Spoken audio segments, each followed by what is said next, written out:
Hello and welcome to the show.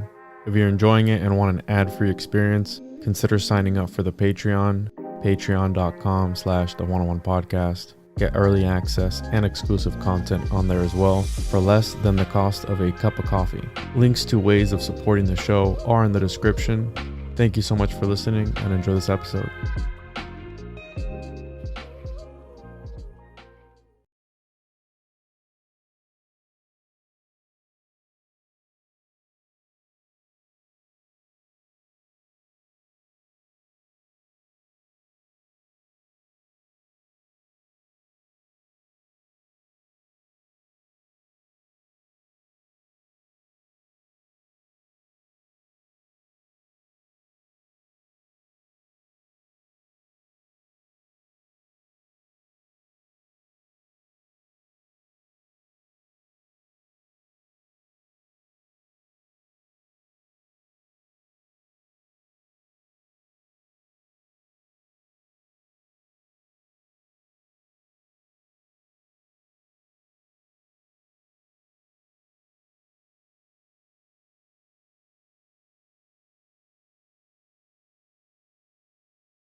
You laughing already, bro? Come on, dude. I messed up my intro, bro. Messing up the vibe. Welcome back to another episode of the One-on-One podcast.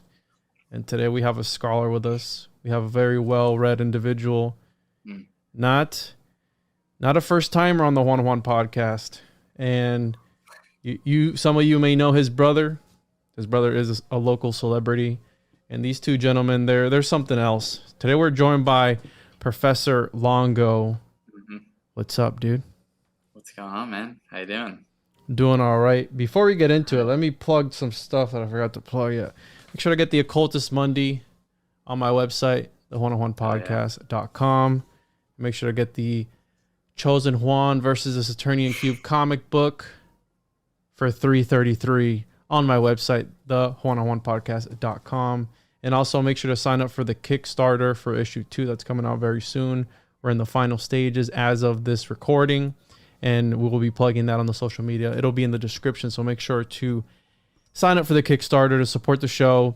Patreon.com/the101podcast, exclusive content of our 100 exclusive episodes only found on there. And we're dropping some fire on there. We're dropping some bombs with Donut and the guys. So it's good, all good in the hood.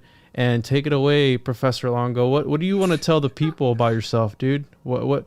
Oh man, I don't know. It's tough. I can be difficult to categorize, I guess. I don't really have any kind of spiel or agenda or anything like that. But I own a bookstore and run a bookstore with my older brother. I sort of consider myself an investor first and foremost. Like in the stock market, cryptocurrencies, things like that. Been doing it for a long time, which is how I got the bookstore. The bookstore is itself a sort of investment. That's about it, I guess.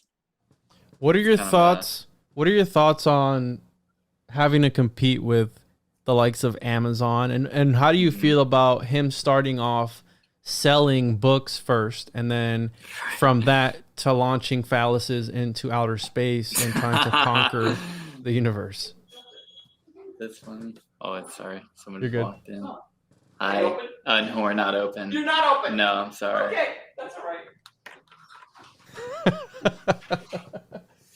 You got people trying to come in the store while doing a podcast. It's all good though. This is real life, people. This is unedited, raw, because I don't edit a lot of stuff out. I've edited a couple stuff out. I haven't posted some episodes, but side door unlocked.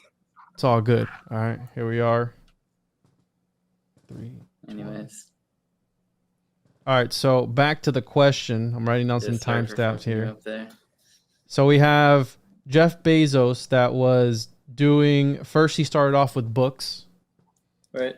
And there's this theory that I have, that people of antiquity, all the most powerful lizard people had the biggest libraries. So I think that the way that Jeff Bezos was able to become this wizard alchemist, right? Because money, any exchange of energy, exchange of money. I mean, we might talk about the stock market and crypto today. Sure. Any exchange of that, it's linked back to alchemy. It's a transference. It's a transmutation of energy. What are your thoughts on him starting off as this bookseller, Amazon, and then transitioning to trying to push the New World Order or something? Yeah, no, he definitely went from sort of humble beginnings, just slinging books, trying to make a buck or whatever, and into like full on world domination. So it's an interesting story. I mean, I don't know. It definitely, it seems like at some point, I don't know where in his timeline, but it seems like he was corrupted at some point, because what he was doing in the beginning was pretty genuinely good service by all means. I don't think anyone could really argue that. He's sourcing from local bookstores and things like that. Just find you whatever book you needed. They weren't available online in that fashion. And then he just went on and on and on, just compounding this huge machine. And at some point in there, I don't know if it's when he went into other services or whatever it was, but he just became this disgusting thing, this hairless creature, kind of like Rockefeller was. A homunculus. It's okay to say homunculus. He was a homunculus. He's a full size, and Rockefeller, same thing, was hairless and this sort of creature. I sure hope that my bookstore doesn't turn into Amazon. And I honestly don't see us in competition with Amazon. We can't compete with Amazon. It's impossible, like in terms of pricing. But we can, which is sort of a new thing in small business. It's called experiential retail. So it's all about the experience. It's not about having the best price. It's about giving people a environment, an aesthetic, some sort of experience that they're looking for. And the products are somewhat secondary. I wouldn't say they're entirely secondary. And then, we just have our niche. So we have things that are out of print, cult stuff, esoteric stuff, first editions, things you just don't normally find, that aren't available on Amazon at all, because they primarily do new books. So that's how we kind of get by with it. But, and then even on their books, they are evil, because on their books, they will lose money. On many of their products, they're losing money. Like, they will send you something just so you're happy. They don't care if they lose like a few dollars on it, because most of the money they make is off their cloud services and their software that they sell to like big companies and things like that. That's where most of the cash comes from. And then the products are just to get you hooked. You are the product when it comes to companies like that. Right. Yeah. They just want to get you stuff in return for your data and your spending habits and your address and your email, phone number, all that. Get you on the subscription too. Yeah. What you're watching on TV. I mean, they have everything now. They sell stuff. It's pretty scary. Like, there's one book that's Quentin Tarantino just wrote a book on like cinema and all that. And what? That dude's a wizard. Yeah, he's a wizard for sure. And his book. What's the name of it? Oh, God, I think it's called On Cinema. It's like a big orange book. I have it in the store here, but I can tell you, just being straightforward, at wholesale, it's a nice hardcover, so it's like a, I don't know, $30 book, $35 book or something. It's not cheap. And at wholesale, from the publisher, it costs $21. And when I looked it up on Amazon, they were selling it. It was on sale, But they had it for $21 with free overnight shipping. So they're literally giving it to the end customer at the same price that it costs a bookstore to buy it, wholesale. And they're giving you free overnight shipping. And like the wholesalers we're getting it from aren't even giving us that. You know what I mean? So they're losing on the book. They're losing money, but they just want to get you the book. They don't care, you know? So we have this book here by, because I call them cinemagicians, and I mean, who else than Quentin Tarantino? And I've watched a lot of his movies, but Cinema Speculation, 2022 nonfiction book by American filmmaker, published by Harper on November 1st. It just came out. Yeah, it just came out. Yeah. Film criticism and film theory, a feat of reporting and wonderful personal history. The book is a collection of essays organized around key American films from the 1970s, which Tarantino saw in his youth. It was inspired by the film writing of critic Pauline Kael. So interesting. Yeah. And I wasn't reading, I was listening to the audiobook. I usually don't listen to audiobooks because I don't feel like I tune in remember like any of it. Yes. Yeah, because that's what I find too. Well, it's what you're talking about, right? The experience of being there, of looking, of smelling the air. That's all being stripped away. And I think there's something much deeper going on when it comes to these. Look at the movie Idiocracy, I think it's the name of it, where it's the Costco is taking over. Well, if you look, that's eerily similar to Amazon, where they're building Amazons in the middle of these ghettos. And I think that so I was reading The Glass Bead Game or listening to it. And he said that fiction, at the very beginning, he said fiction is, I think, another dimension of reality or something, or of this world. Right. And I think of it like that when I'm reading a fictional book or I'm watching a movie. So we're talking about cinema. I think about all these things. I think about how art imitates life, right? Yeah. And this is art. And I think art is magic. Yeah, no, there's no doubt about that. The writer Jorge Luis Borges, fascinating guy. He's Argentinian. He's kind of like their literary hero down there. And he was an interesting guy in how he viewed fiction, because he famously said that fiction is more true than nonfiction. And his philosophy behind that was that he believed what we're seeing as reality in the world is illusory. So it's an illusion of some kind. And therefore, anything like facts, physics and science and all of these things, which are perpetuating and describing that illusion, are lies. And fiction, which operates outside of the limits of the illusion, like space and time and so on. Whoa, I love that. And physics, because fiction doesn't operate under any of those constraints, is actually more true than the things which are perpetuating the illusion, like nonfiction. And that was his view. So it's sort of a transcendental type thing. Yeah, I never really understood it like that. And you're talking about the author of The Glass Bead Game? I don't know. I forget his name. I don't know who wrote that, but I'm talking about Jorge Luis Borges. His last name is Borges. You would like him, though. He writes short stories.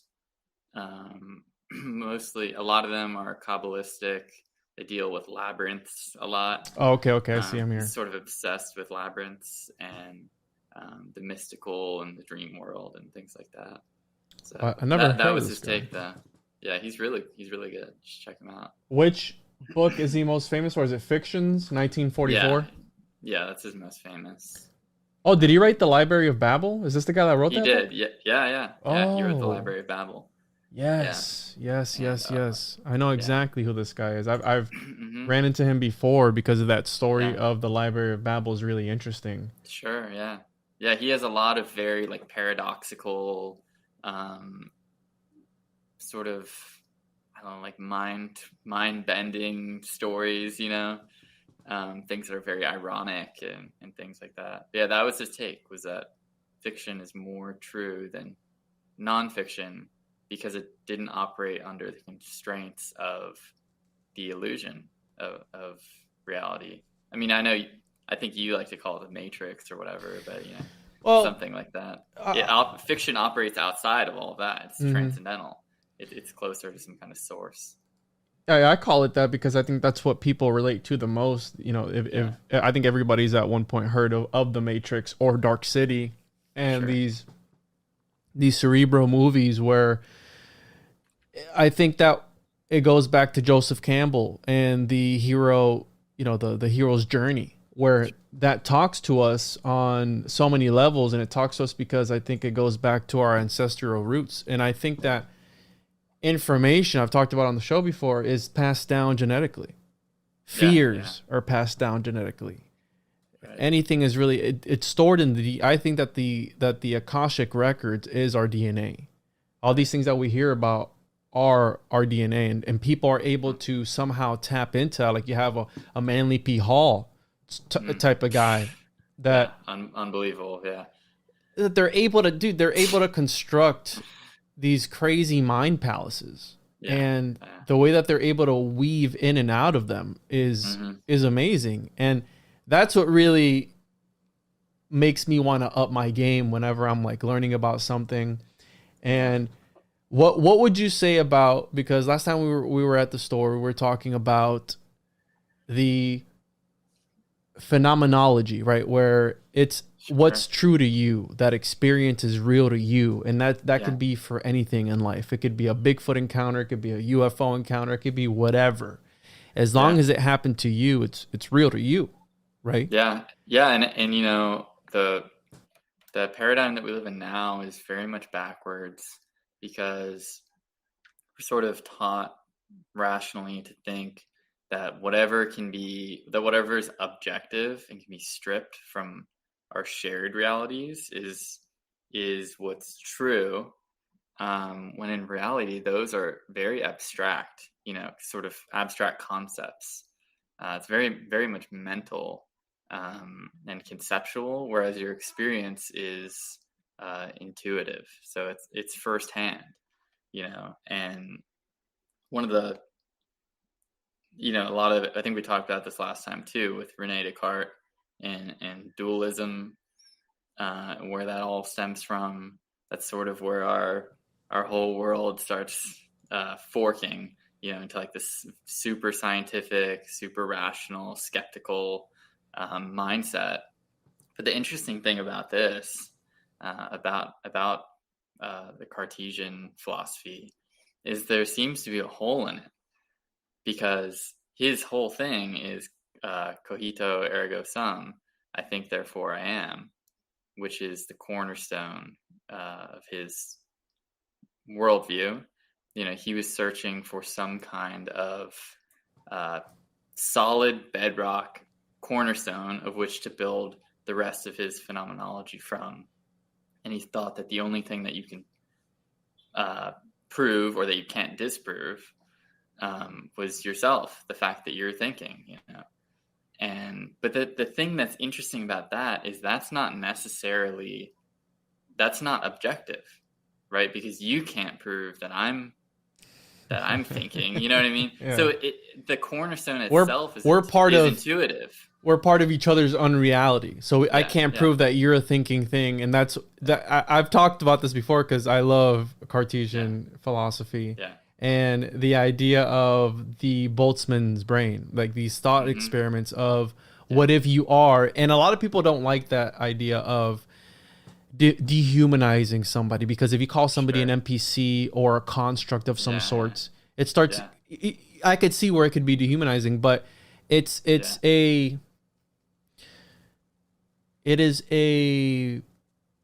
I don't know how to put it, but again, it's a philosophical dilemma that we're facing, because essentially you can't prove, the only thing that you can prove is that you're a thinking thing, and your senses can't even be trusted.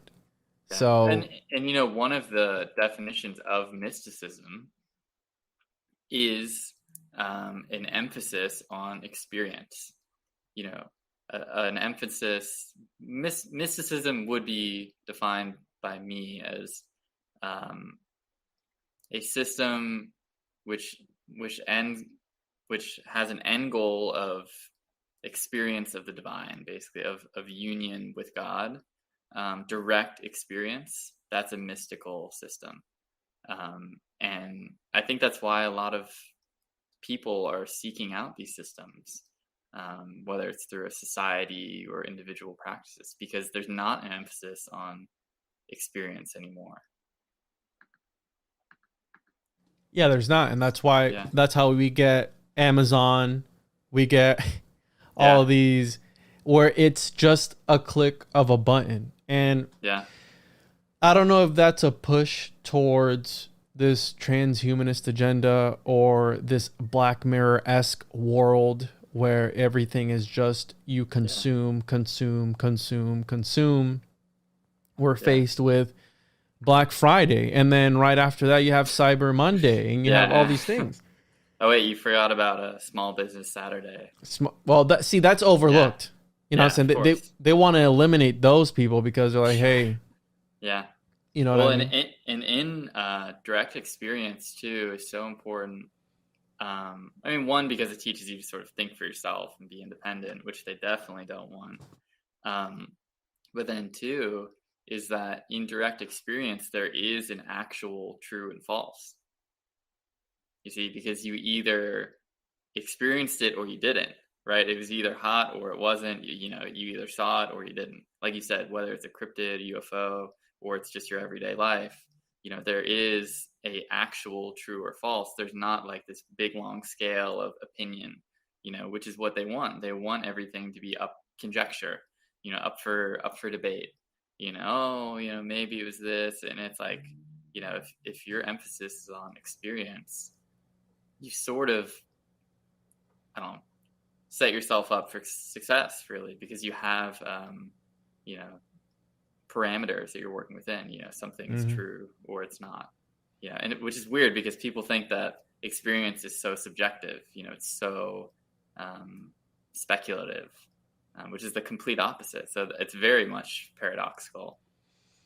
Yeah, and we're in a world right now that for example, the identity politics, where how you're saying they want to make everything up for interpretation. Well, where do you draw the line? If you can't come to an agreement on whatever XYZ is because it's up for interpretation, or you feel this way one day and you feel another way the next day, where does it stop? Where do you draw the line? Exactly. They don't want lines. They just want, some big long spectrum of conjecture, no true or false. Everyone's just spinning in circles, They don't know what to think. So that's what I think. If you're relying on your own experience, you you intuitively know, like Descartes, I think therefore am. You just you don't have to explain it.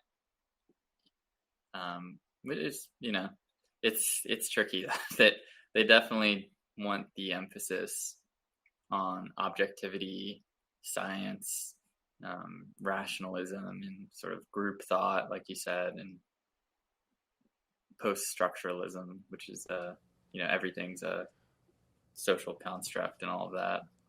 What's the saying? Order out of chaos. What's the ordo ab cow? Is that how you say it? I have no idea. So order, I think it relates to this idea of order out of chaos, and it says order exists within chaos as chaos exists within order. You can create order through a never-ending struggle to find balance with chaos. You cannot completely remove chaos from your life, so don't waste time trying. Rather, aim for the middle path of balance between order and chaos. Sure. That's interesting. Yeah, they have Jordan Peterson. His book is 12 Rules for Life, and the subtitle is An Antidote to Chaos. But what's interesting, and it's a white book, the interesting thing is his second book. What does that mean, a white book? Oh, it's literally white color. Oh, like the whole thing. And the second one's black. Oh. It's called Beyond Order. And so he's talking about what you're talking about. that you can't just have one, right? He couldn't just write the antidote to chaos, which is that typical, clean your room type spiel that he has, without dealing with order, because both can be good and bad. You have to be able to live with both, because there are people who deal with too much chaos in their life. They're unorganized. They have no idea where they're going. They have no direction. Their room is just clothes all over the floor. Their whole life's a mess. But then on the flip side, in an equally bad position, are people who have too much order in their life. They're OCD. They're crazy. There's people who, have to check the stove 20 times to make sure they turned it off, and wash their hands 30 times a day. And it's like they're both in a sort of hell. So neither one is better, I would think. You definitely have to straddle both, which is music. Music is a dramatized version of that story. It has a lot of order to it. It could be mathematical even and notated, but it's also very chaotic. It's sort of, especially when there's, solo or something like that, someone's improvising, they're straddling that line. They're walking a tightrope between order and chaos. And that's probably why it appeals to us so much. That's what I like about podcasting, because right now this is unscripted. We're going with the flow, seeing where the conversation goes, and it could literally go anywhere. Right. Yeah. So, and back to this order out of chaos thing was like, they say that walking is what a controlled fall. I think that's like the actual definition of walking. So I don't know, man. I think that I'm the type of person, I need structure, and it depends on what. So I do, although my background looks cluttered, all my stuff is very organized. And that's one of the things my wife really gets on my case about, because I am so OCD. If I line something up, it needs to be lined up with the edge of whatever it is, so it's straight. Right. And that, I think in our society that we place a great emphasis on order. We admire people who are organized and, like you said, things are straightened up. But what people don't realize is, and not that there's anything wrong with it, is that can stunt you as well.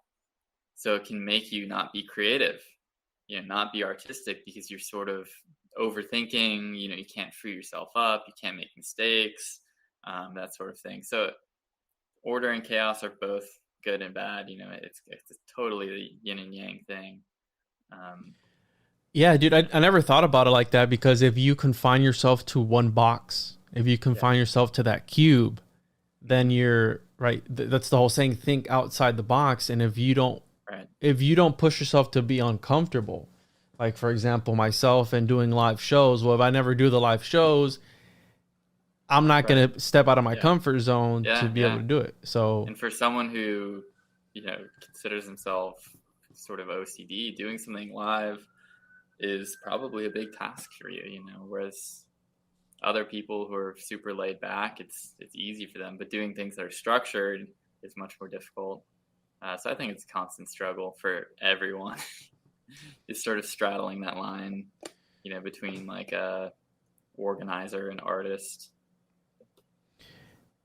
To me, it's an anxiety thing, but the problem is that it doesn't matter if people are watching and reacting real time, because people are still going to listen to it anyways after the fact. Even more people after the fact are going to listen to it, and they could still react either on YouTube or Rockfin, or send me a message on Instagram and tell me I'm a fucking idiot, or whatever the whatever the. Did people do that? No, not. I haven't gotten anything like that. Wow, that's crazy. Except they roast me on Old World Florida's page, though. They roast me on there. Yeah. Somebody said I need to eat a Snickers, so I don't know what that means, but it's the. I don't care what people think. I mean, it's not nothing like that, but it's just to be 100%, bro. I'm not a very social person. I'm very I'm the typical hermit. I'm very introverted, and it's weird because my son is like super extroverted, wants to say hi to everybody, and having kids, dude, forces you to interact with people. Yeah, so, you have to be social and all that. You have to go to the birthday parties and all this stuff, and it's like, oh, I got to interact with people. But usually, the parents are cool, right? So, and what happens is when you go to these birthday parties from the school, it's usually the same kids, so you meet the same parents at those parties, so you'll catch up on the next one, right? Yeah, you feel better each time, I'm sure, you know. Yeah, but that's me. I've never been a big social person. You know, I'm not gonna strike up a conversation with somebody random. I hate small talk, dude. It's like I don't know if I'm introverted or extroverted, but I'm a notorious politician. So I'm sort of known by my brother, my girlfriend, and my friends as being sort of like a fence sitter. I never have issues with people. Like I'm never in arguments. You're a pushover, bro? Not a pushover. I just sort of like politically manage the situation to where I'm like not into it with anyone. I can like mediate between two friends and things like that. So that's sort of my role. Are you a Taurus, dude? No, I'm a Pisces. But I just get along with everyone I don't know why. Yeah. I don't know what a Pisces is. I mean, Dr. Pisces Narco Longo would know. Yeah, that's like February 21st-ish, depending on the year, to March 21st. And it's the last sign of the zodiac. It's a water sign. It is the two fish, is the symbol for it. It's ruled by Jupiter and has a co-rulership with Neptune. So it's very watery, very dreamy, mystical. Manly P. Hall is Pisces. Rudolf Steiner was a Pisces. Oh, nice. So people think Jesus is more or less Piscean. You know, whether or not he was a Pisces, like by birth, is sort of irrelevant. But you know, like his whole energy, the Piscean age, and all of that. So it's an interesting sign. They're sort of known for being emotional, you know, softies, super emotional, daydreamers, big time. I'm a daydreamer. I'm like in the clouds like 9 out of 10 times. I'm walking around I think a lot, basically. You ever done astral projection or anything, bro? No, I haven't actually. I've never experimented with it. And the thing is, things like that are sort of not grounding are probably not what I need, because I'm already not grounded, you know what I mean? So a lot of like recreational drugs and things like that that I've experimented with that sort of take you into those type of states, they've been fine. You know, I've never had any issues, but there's been some of them where I'm like, okay, I probably don't need this because I'm already floating around in the world. So yeah, I haven't tried astral projection though. I'm sure it's fun. For the longest time, I haven't had it in a while, but for the longest time, I was having a lot of sleep paralysis. Really? For a long time. I've had it since I was a kid. And yeah, usually you do. I've talked to a few people who've had it, and they all had it when they were children. And I mean, it was happening as of probably like a year ago, I want to say, and it hasn't happened in a long time. But I would have I had gotten it so many times that I was able to snap out of it quickly. I was able to snap myself out of it, and I would never see anything. I never saw anything except for one time the day before going to Coral Castle, where I thought I saw what looked like, I promise you, like a small alien gray. Like I promise you, it was the day before. It was like 3 a.m. Wow. But you know when you're sleeping in your room and things they morph into things, right? You know what I'm saying? Like the darkness, that shadow, that coat that you put on that chair looks like somebody's there. Yeah, I know what you're talking about. Right. So I had just finished going to sleep, and I woke up and I was in an episode of sleep paralysis, and I don't see the shadow people. I don't see and I feel a sense of dread, like something's watching me, but I've never seen anything except for this one time, and it was the fan right by the bed. And as soon as I opened my eyes, I couldn't move, and as soon as I opened my eyes, I looked, and it looked like this small alien gray, and then as soon as I snapped out of it, it just disappeared, and I was like, oh, that was crazy. But again, there's something about me being in people keep trying to cut you off. People keep trying to open the door. It's so annoying. You're good, dude. There's something about me being, this was in South Florida, Miami.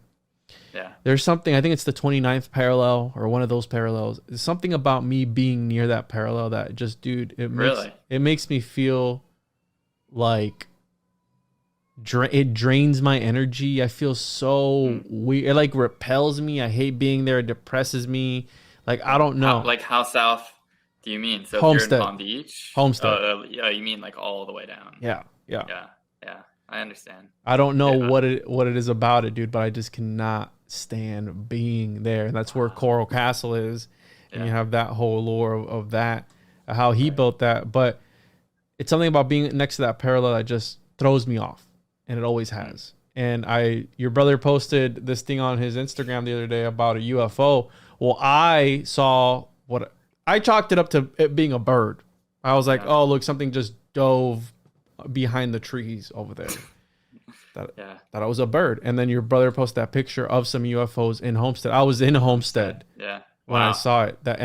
It was the weekend I had told your brother I was going down, and I walked out of my wife's friend's house, and I looked at the horizon, and boom, dude, I saw it just clear as day, just like, and I was like, wow, that looked like a ball. It looked like a ball, but I was like, it was probably a bird or something else. We're next to a military base, so who knows? Well, do you know about Crestview Elementary?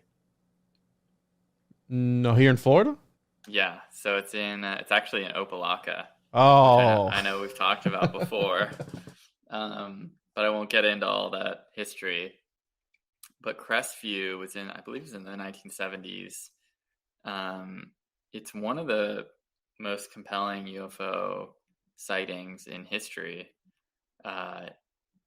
Basically what happened was these kids were out to recess, and they got called back in, and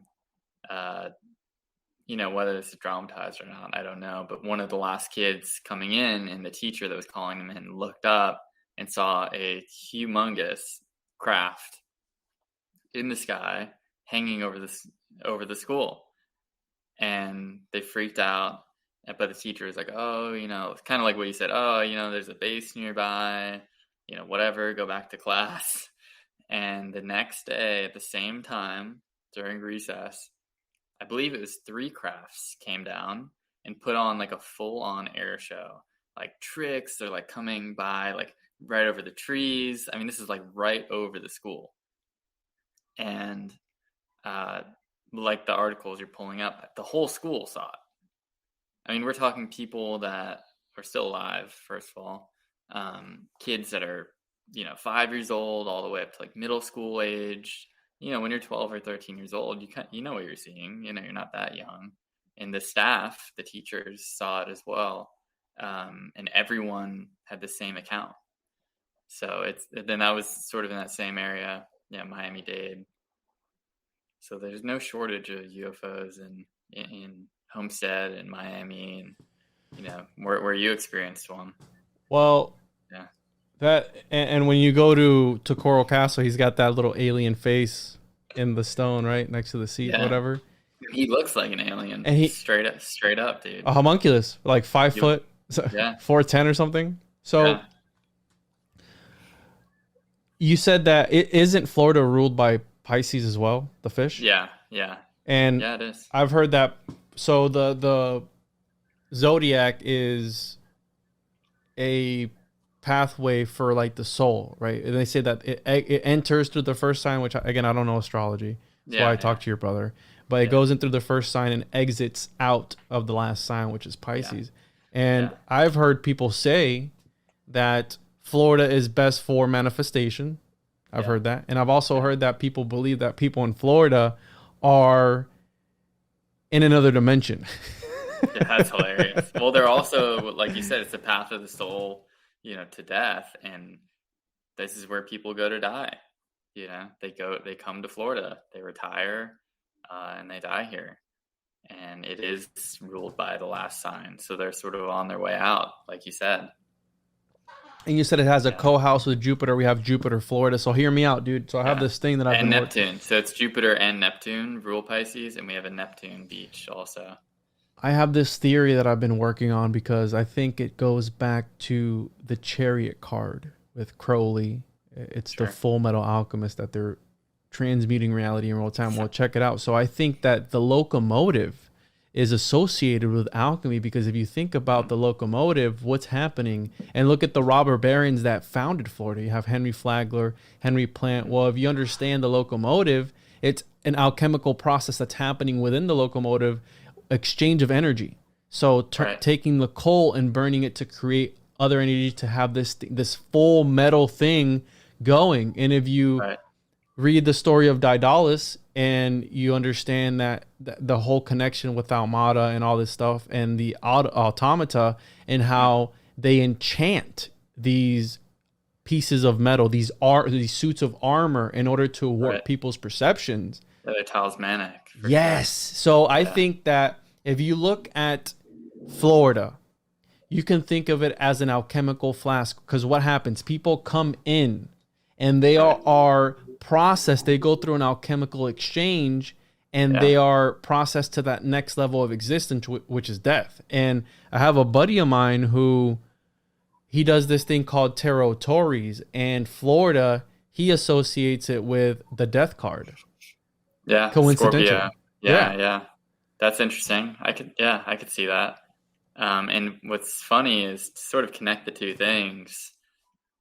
We have the cities, so you have Jupiter, and which is funny because right under Jupiter you have Juno Beach, and then right above Jupiter you have Hobe Sound, and Hobe is also Jupiter. And then in Florida you have Venus, I believe, which exalts in Pisces, and then you have Neptune Beach.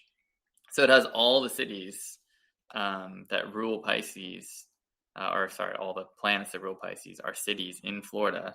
And then you could look this up in the early 1900s to connect all of this together. There was something called the Celestial Railroad. And it was like a tourist type thing that would hit all these cities named after planets. And they would take this, full metal alchemy steam engine and chariot. Go around, chariot and ride around to all the celestial bodies. Dude. Isn't that crazy, dude? Jupiter, Venus, Mars, Juno, Rhea, Lake Worth, Hope Sound. Yeah, I'm in Lake Worth right now, so it's going right for me. Dude, what? Isn't that crazy? Yeah, that was their alchemical flask. There's a Mars, Florida? There used to be. There's not anymore, which is probably... And Mars rules the death card, too. So like your friend said. Of course, Henry Flagler built a segment of his Florida East Coast Railway just west of the Celestial Railroad in 1894 to avoid the high shipping costs. By 1896, the Celestial Railroad was out of business. Huh. Yeah. Interesting. I had a guy in here. This is going back a bit, but to the sleep paralysis. I was just thinking, I didn't know you had that. I had a guy in here in the store, and we get all kinds of interesting critters coming in when you're dealing with this type of stuff. And this guy, but he's a hermeticist, and he came in super knowledgeable. I mean, knowledgeable enough to where like he might even give talks in the store on it and stuff. And he came in and he told me that he had sleep paralysis too. And he said he's had it his whole life. And he told me all these scary stories. He does see stuff. He does hear things through his audio and visual hallucinations. And he said, his little kids banging on his door, sounds like someone throws a brick at the house and runs away. And then but this was his take, which was interesting. And I want to know what you think about this, because he said it actually seems like the state that you're in, that like half dream, half waking state, it seems like they don't want you in that state. It seems like whatever these things are, in your mind or outside of your mind, are doing whatever they can to wake you up. And I thought that was really interesting. He thought maybe there's something special about that borderline state, that they don't want you. You know what I'm trying to say? That they're actually they're mad that you're in it, and they're like, hey, like, wake up, get out of this. You don't belong here type thing. And he said he's been struggling with that idea. You know what I mean? Because it's almost like he doesn't want to wake up. He's like, what happens if I just stick in this? Well, so the other day, and by the other day I mean like some months back, I had a waking dream. So I haven't had sleep paralysis for a while. And the other day I had a waking dream. So I remember sitting on the side of the bed and I sat down, collected my thoughts before getting up. And then I remember just getting back up again. It was like I got back up again. And I remember I was like, I literally just woke up. So I had a waking dream. Wow. And I think the problem with this whole astral projection thing, because I've talked to people about it, I've tried to do it. I did this technique, and I forgot. Your brother told me it was Freemasonic. It was... What was the technique? Yoga. He said it was like yoga-related, Freemasonic, whatever. Yeah. And the technique that I was doing was... It sounds really weird. I promise you it sounds really weird. But it's this technique to... Because when I smoke... I don't remember my dreams. And I was sober for a few months and I was finally I was able to remember. I was able to dream. I wasn't dreaming. And this technique, I forgot where I found it. I think I found it online somewhere. You have to lay down and you imagine. It's called the skull fuck method. It's really weird. And what you do is you imagine a blue ethereal phallus going up through your legs, right? And as it comes up through your body, you're laying there in the I promise you, bro, hear me out, because it works. It works. I don't know where you learned this one, man. Yeah, it works. I promise. You know how it is, dude. You're reading all these occult books and stuff like that. Oh, that sounds easy, so let me try it. So you're laying there, death man pose, right? You're laying on your back, and you imagine this phallus going up through your legs, and as it's coming up, it's a blue phallus. You imagine it lighting, illuminating your entire body as it comes up, and the phallus is going to insert itself into the base of your skull. So imagine it going into your skull, hence the skull fuck method. Sure. And you do that, right? You imagine it's a form of meditation, whatever. I just did it just because I thought it was funny. Yeah. And I shit you not, bro, if I could remember my dreams to the T, like to bro, it was the wildest thing. I could remember the dream from the very beginning to the very end. So what I think is going on, because I know people who have done astral projection, and I'll send you the Gateway Experience tapes, the Robert Monroe, where they tried to, it's hemispheric synchronization. Yeah, I know the hemisync stuff. Yeah. Monroe Institute, yeah. What I think is happening, because I've heard this before, dude. I've had occultists on the show that have told me about how there is an astral realm. There is this other dimension. Now, when you read the Picatrix and you read these all these occult books, right? These grimoires, they talk about how you're able to astral project, but you need to call forth a watcher to watch your body while you're out doing these activities. So there's a dangerous aspect to it. And what I think happens is I've had occultists tell me that they've seen political figures in the astral realm that are guarded by other like astral bodyguards. Like they are in there, and then they again, this is what somebody told me. They said they've seen dinosaurs in the astral realm, Bigfoot, aliens, all these type of things. And again, it's another exactly the boys. Yeah, they're hanging out in the astral realm. But the guy was dead serious, bro. The guy was like 100% serious about it, and I believe him because he's into the whole cult stuff. And he says that it's another realm. So I think the reason that they want you out is because it's, again, you can do things you wouldn't normally. It's the OG metaverse, bro. It's the OG metaverse where you're able to tap in and you're able to be like a Metatron, affect reality from the outside. Yeah. Boom, boom, boom. Go back into your body and you've affected whatever it was, XYZ. Yeah. So it's a cheat code to magic, you know. Pythagoras said that all is number, and what I think he meant by that is that it's a sort of binary code, and if it's a binary code, it's a sort of program that's being run as reality. And there's a thing called synesthesia, bro, where people see numbers. Yeah. So they see constructs. There's already sacred geometry and all that. Yes. Yes. And there's definitely pattern to nature and to man, it seems like. Do you have the complete Golden Dawn System of Magic by Israel Regardie? I have one of his books. I started reading it. I know somebody who, so this is going to sound weird too. So I'm in a, So there's a red phallus this time. what? I was joking. Oh, no. So this is going to sound weird. I've visited, I guess I'm part of it. Whatever. Who cares? I'm part of a mystery school in VR. Okay. Oh, you told me about this. Yeah, I told you about it. And they have a whole Golden Dawn virtual ceremony room that I visited. I didn't do a ritual. I visited it. And the founder of the VR mystery school, he is self-initiated into the Golden Dawn. And they have the whole... Yeah. Almost, it looks like the tomb of Christian Rosencreutz type of thing where they go in there. Dude, it's crazy. It's the craziest thing. So cool. Yeah. Yeah, people are using these virtual realities to augment their magical powers. Now, it's technomancy, right? So if you're able to do that in a virtual reality setting, then you're able to do it in an astral realm, right? From the comfort of your own home, and you're able to do whatever it is that you do in these magical settings to achieve whatever it is. So he told me about that book, and I forgot that I have it somewhere. It's a PDF. And I started reading it, but I never finished it. Dude, so there's one section you got to read in it. It's on Tawas. Do you know what Tawa is? No. Tattwa.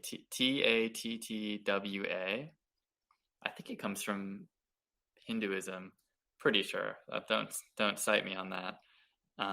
But the Golden Dawn uses them. A lot of the secret societies use them as methods of astral projection, of meditation, and basically they're colored symbols. So, it's like, I don't know, off the top of my head, a yellow triangle, a blue circle, red diamond, whatever. And you can choose one, and typically what you're choosing is, for a specific purpose or something, or element. And you meditate on it, either physically, like holding it up in front of you or something, or in your head, kind of like what you were saying with the phallus. It's a sort of Tawa. And the sections in that book that Israel Regardie describes with the Tawas are so crazy. Basically, he gives you exact instructions, and you hit on a lot of this stuff. He says that, let's say it's a yellow diamond or whatever, and you're holding it, it's up in front of you, and if you meditate on long enough, you can basically enlarge it.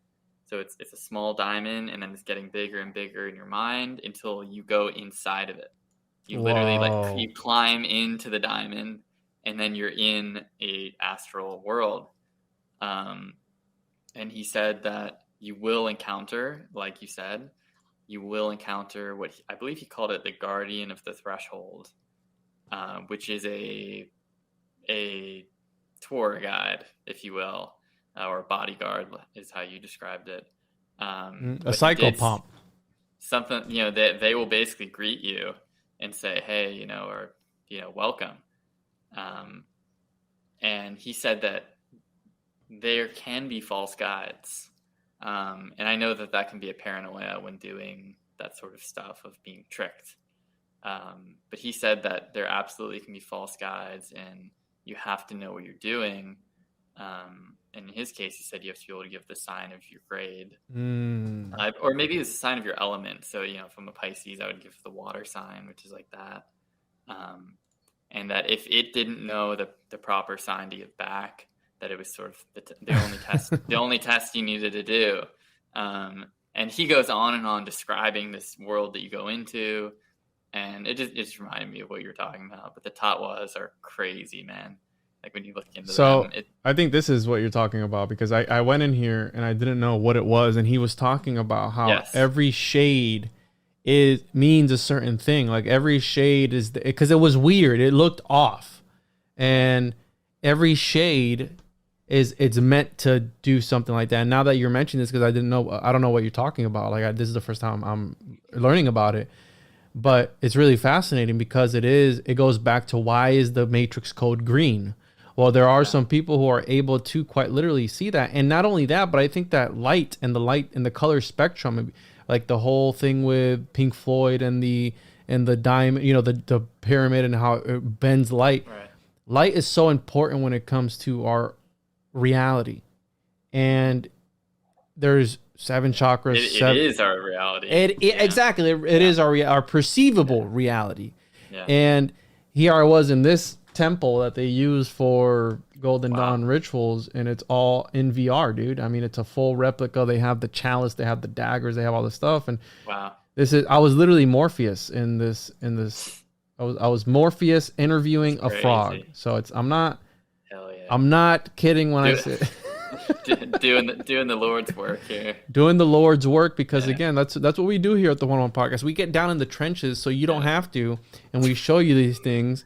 So and the thing is, dude, like a lot of people freak out because whatever, you're training the AI, who cares? But it's one thing to be aware of these things, and another thing to be ignorance is bliss, right? To be unaware of it. So people who are in this realm and they are ignorant to everything around the symbols.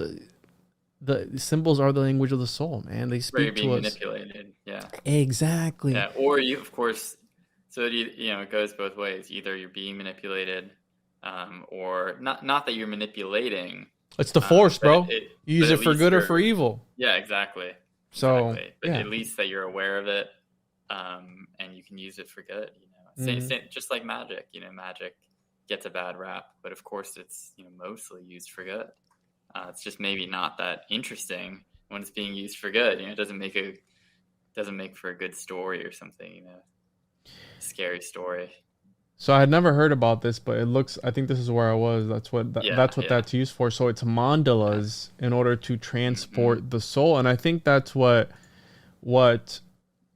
the platonic solids are, bro. There's this book that I have that they look like Uno cards. There's this book here. Check it out. I've been digging at this as of lately. Sacred Codes. I've had him on the podcast before, Lawrence Caruana, and it's the Forgotten Principles of Pain. He's a visionary artist, so he knows about transporting your mind to these places. And I think that's what they do real time nowadays with movies, video games. Like, dude, I was watching this movie the other day. I was almost crying, dude, because it was a fake movie, and it's like it's extracting real feelings out of me. Well, that's magic, bro. That's sympathetic magic. You're able to affect something from a distance. What's the whole thing with science? The spooky action at a distance. Well, that's magic, bro. I 100% am on board with the idea that they're using the same. It's a lost technology, 100%. And they're using the same tech that these ancients were able to use in these, because there were back then most people were into magic. It was part of the culture. It was okay. Yeah, and everyone was using effigies and doing rituals and so on. Like everything was sacred back then. And if you think of what a dollar bill is, if not a sigil, it's a simulacrum of something much deeper. And what do they say? It's the root of all evil. Well, it corrupts people. We can talk about the whole crypto scandal or even the stock market and how money manipulates. It's people don't understand. What people have to understand is that when you're in any magical system, the number one thing is you have to believe. Well, what's propping up our money, our monetary system? Faith. Right. The belief system. Faith that tomorrow it's not going to collapse and it's going to continue going. Right. So the golden standard was thrown out the window. When was it? Was it Nixon, I believe, in the 60s? Yeah. Yeah, 60s or 70s, something like that.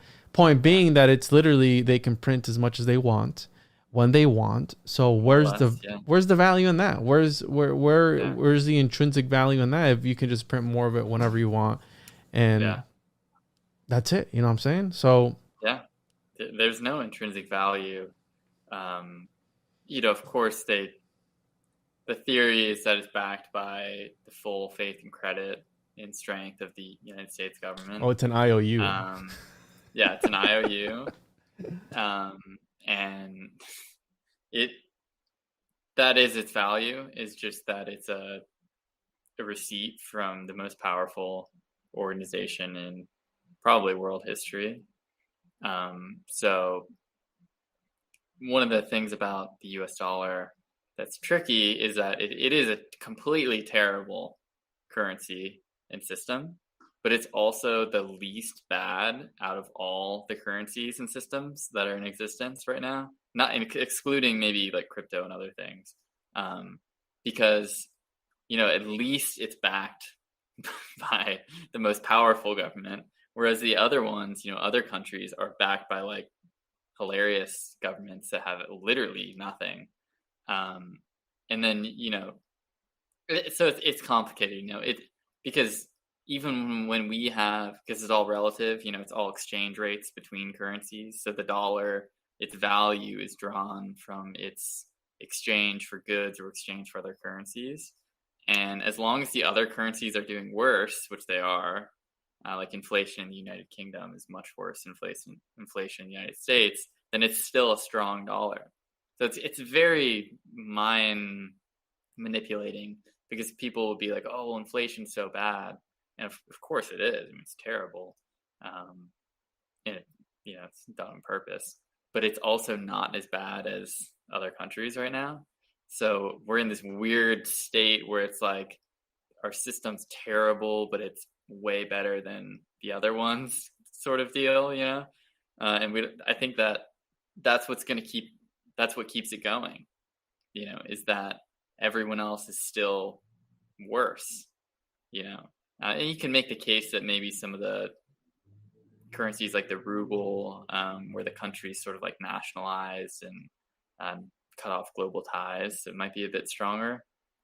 But the United States dollar is still the standard, even though it's absolutely awful and they print it into oblivion. Everyone else is printing more and it's even worse.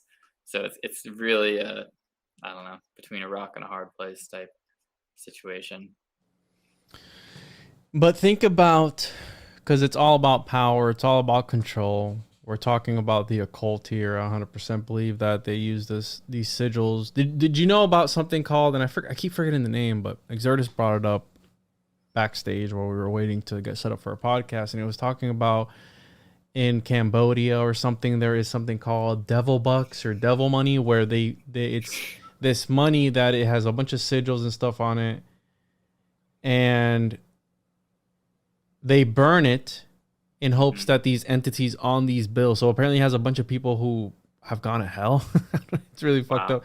And they burn this money and they say that they pray for these entities or these people to grant them wishes in this realm. Wow. Yeah. So I think that the alchemical monetary system, which I believe derived from the Knights Templar, and we know what the Knights Templar were up to. The modern day credit system, they were the ones that came up with that. Like, you deposit it here and you're able to extract it over there with some sort of card, some identification card. Yeah. And that carried on over until today. Well, if you think about, again, the exchange of energy, me paying you for something. Well, right now, the whole child sacrifice thing, I think, is in the future. We're sacrificing our future generations for us right now today, regardless of what happens to them. Well, that's we're sacrificing our children to this system. That's you could say that's our devil bucks or whatever it's called, Satan bucks, or I don't know. I forget what it's called. We have our own devil bucks already, and it's through philanthropy. Because of course the most rich, most powerful people in the world are also the most philanthropic most of the time. And there's a bit of that where it's like, oh, okay, they're trying to, polish up their public relations or whatever, their reputation. But I've heard it said that what they're doing is really a sacrifice. They're sacrificing their money. They're sacrificing what they value most. They value it more than a child, probably. It could be even more powerful than a child sacrifice, to where they're like, here's what I value most. Here's a lot of it, $10 million or something. And Bezos, in their case, is maybe $100 million. And I'm going to watch it burn. I'm going to, in sort of a twisted deal that they're going to get back more, where it's like, I'm giving up this now to get more later. And they sacrifice it to the charities where they know it's not being used for anything. If you think that people at that level of networking and know-how in business and how the world works actually think that their money is being used properly in these charities, you're crazy. They know that it's a sacrifice. They're burning it, watching it burn in front of them in a twisted devil bucks thing where, they're sort of, because I know some of the guru self-help books talk about this, where it's like, giving and giving and giving to people to get back more, and they say it sort of open up this void because the world will fill it type of thing. And I think that's probably what's going on with philanthropy. That's a twisted sort of sacrifice of what they value most. I'm trying to find the name of the burning money. So I came across this article. In Cambodia, the ghosts prefer dollars. Wow. So I know in Voodoo and Santeria they do that, where they'll leave out basically like a tip jar and they'll put dollars in it for the spirits. Interesting. So fake money being burned. Many people, including the dearly departed, prefer to keep dollars, mindful of the local currency's volatility during. There's a 50 in there. Yeah, there's a 50 in there. Yeah. I think there's a 50 in there. So I'm trying to look for it because you're absolutely right. I think it's part of it's the black and white, right? It's the yin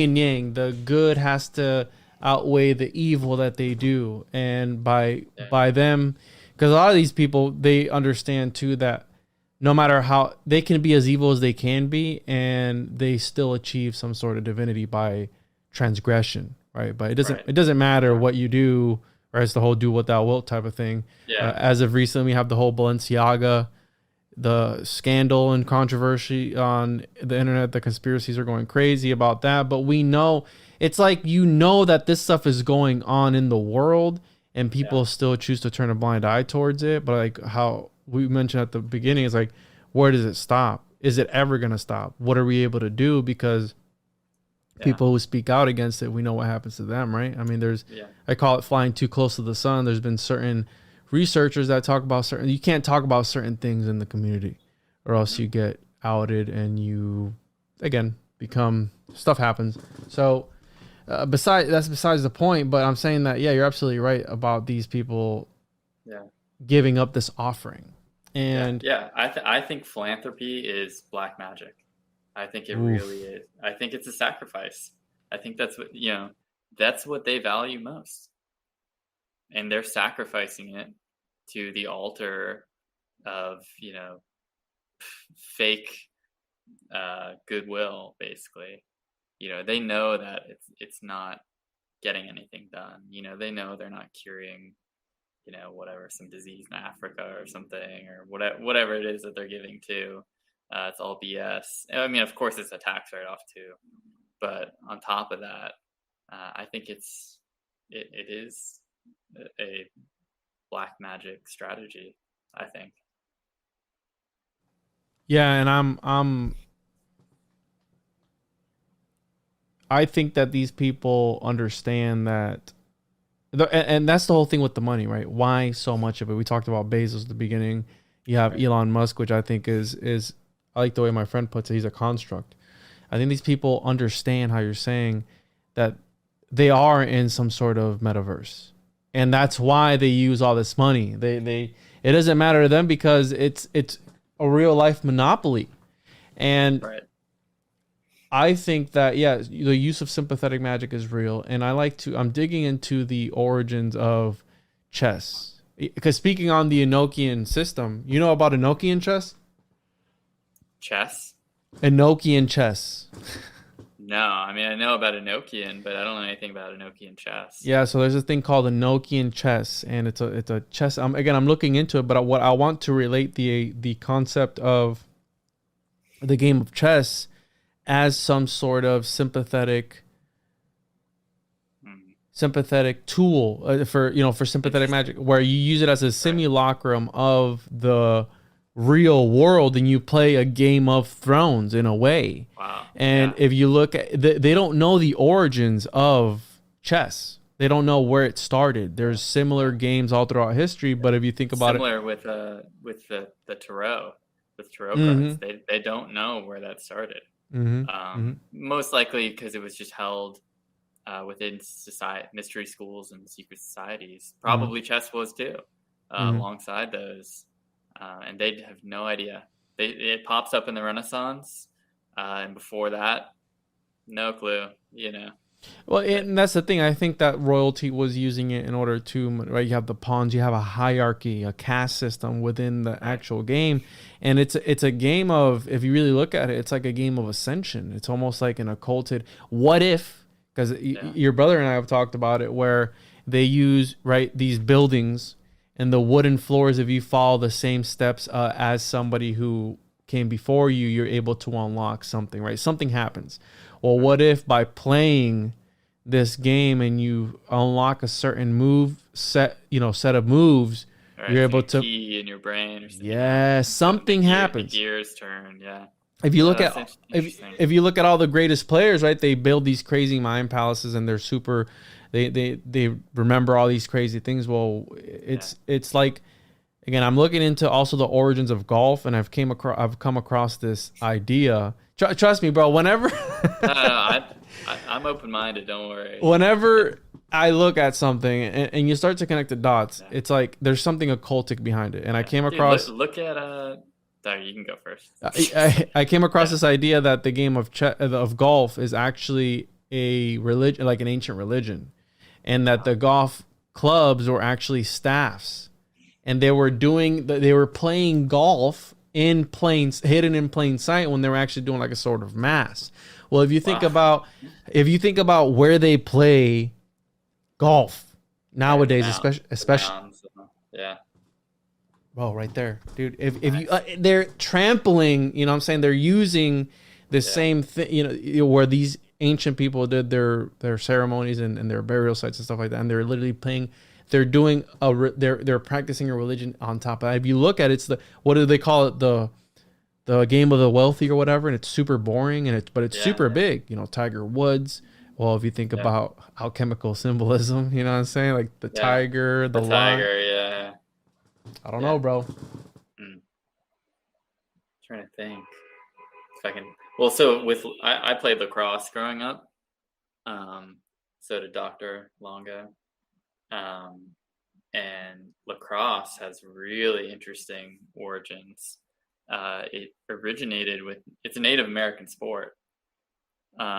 Mostly played in like upstate New York and Canada by those tribes, like the Iroquois and tribes like that. And they originally played, it was like a full-on, I think they played over like huge spaces of land. Like it wasn't like on a small field. It was played like over, like miles basically. And they would be passing around. They would have these sticks with baskets on them, and they'd be passing around a skull. It was a head that they were throwing around. Yes. And that's how they played. And that's the origin of lacrosse. They were playing with heads. There was no ball. Of like their of whose head was it? Is it their enemy or? Yeah, I don't know whose head they were using, but yeah, someone's head. It was probably someone who sacrificed, something like that. Interesting. Or maybe they played in order not to get their head cut off and have their head used for the next games. Right? Yeah.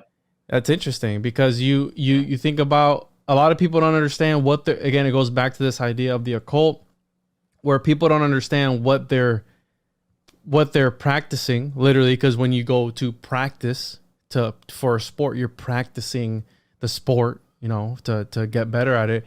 Well, you don't know what you're participating in or its roots. They say that baseball is a Freemasonic game. If you look at how it's set up, it's got like, you know what I'm saying? Like the occult origins of everything that we do. You don't, people don't know. And I think that's part of the ritual too. Mm-hmm.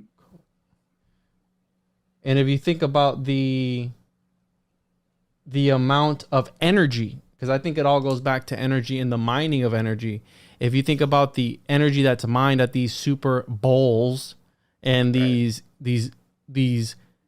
soccer cups or whatever they call them, you know, cups, the chalice and all these things, the amount of energy that goes into the money, transference of energy, alchemy, that goes into these places. Well, what if they are mining people's energies? And if you look at, I think it's another way to polarize people and put them in this two-party system, because if you don't argue about tribal. If you don't argue about politics, you're going to argue about which car brand is the best. And if you look at the car brand names, like a Horo Mazda, Mazda and the symbols, the Subaru symbolism, symbols rule everything. And I think that this is another tactic that they use to polarize us, to split us apart. Even and that's the whole thing about the truther community. As of lately, people have been pushing their ideologies on other people. It's like, the reason that we're here is because you had ideologies pushed on you. Right. And you didn't like that. Yeah, the truther thing can get tricky because, you know, you also find a lot of people who are critical of history. Of course, they can be critical of other people, but they're critical of history, critical of the narratives that are spun. But it can go too far as well, to where it's like, okay, we were just shooting stuff down and you're not really putting anything else together, you know? So you have people who are saying, you know, oh, well, this is a lie, that's a lie, this is fake, that's fake. But they never tell you what their narrative is, you know, what they think the timeline is, or what you know what I mean? They're not really putting forth any idea, they're just criticizing. And that can get kind of old. I don't know if that's the truth necessarily. And you know, it's okay to go out on a limb and say, this is what I think. You don't have to say this is the truth, this is what happened.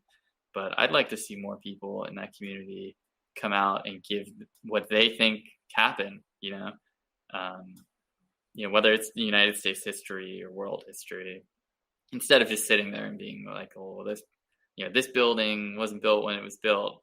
It's like, okay, well, what do you think? You know, when do you think it was built? You know, instead of just saying it wasn't built in 1850, be like, tell me when you think it was built. Tell me who you think built it. Well, and they give you a very broad thing, like, oh, it's like history's a lie. Yeah, we know that, bro. I mean, it's like, what are you contributing to make it better? Like, what are you trying to get at? Like, what does it mean? And that's one of the biggest things is, right, you're surrounded by all these books, by all this knowledge. And if you were to read it all, would you even be able to comprehend it all? Probably not. But also, you have all this knowledge about the occult and all this stuff. It's like, what does it all mean? Right. Yeah, what are you doing with it? Exactly. You have to be synthesizing. You have to be artistic. You have to be willing to stumble towards truth. So you're not going to be right away. Like I said, maybe in that example, when someone's criticizing, oh, the building wasn't built in 1850, and they just stop there. I'm saying, well, let's stumble our way towards what the truth really is. We're going to be wrong probably. And, you know, I'm going to go out on a limb and say, oh, I think it was built in 1250 by, you know, this tribe, you know, or something, whatever. And that makes you do a little bit more research. Because instead of tearing things down, you're actually synthesizing things. You're actually building yourself. And I think if all the truthers were doing as much synthesizing as they were criticizing, probably get a lot more done, get a lot closer to what the truth might be, you know. Instead of, like you're saying, it's like, all right, we get it.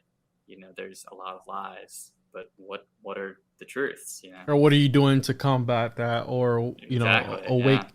Yeah. And that's the thing. It's not your job to wake anybody up, right? I personally, I just plant the seed. On this show, I talk about what I find interesting. I'm not here to push any agendas. I'm here to have open-minded conversations. And how you're saying, it's like, synthesize it. We are the OG Philosopher's Stone. We're intaking lead material and we're synthesizing and making gold. We're making art. We're producing podcasts. And I think as a podcaster, it goes back to the old alchemist in the cave. Well, the cave is these four walls, and the alchemy is my ideas, our ideas coming together, synthesizing other ideas in other people's minds as they're listening to this conversation, and they're connecting dots. You've helped me connect dots, like, damn, that was crazy, I didn't know about that, or whatever it is. And that's the beauty of it. That's alchemy. You're making, that's the gold. That art is the gold. And people, how you're saying, if they would focus on synthesizing instead of criticizing, the world would be a lot better. And I think we would actually make some ground and cover some ground, because it feels like sometimes, honestly, sometimes we are in like an echo chamber too, right? A reality tunnel where you're stuck in that, and that's all you're focused on. And you can't really, there are no outside influences. It's just what you're seeing. And the truther community has gone kind of toxic as of lately, right? That's why. Well, I'm not a member of the community. I don't naturally tend towards conspiracy theories, which is kind of interesting. I'm not like closed-minded or cynical. I think I might be too open-minded, actually. Well, it's like, who was it? I'm just kind of, I'm open to like all possibilities, and I'm not quick to have a conviction. I'm not quick to, because it's sort of paradoxical in this truther sphere. A lot of people are very open-minded. They're willing to hear things out or explore other potential truths, alternatives. But then once they find their thing, they're like ideological, which is what you talked about. They just shut off and they're like, no, this is it.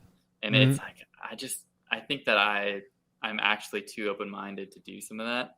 You know, people will be like, oh, well, you know, what do you think? Is the earth flat or is the earth sphere? And I'm like, I don't know. It could be, you know, I'm open to both, or, you know, and people don't like to hear that. They just don't like the, I don't know. It's not an indecisiveness, because I do my research on all fronts, I think.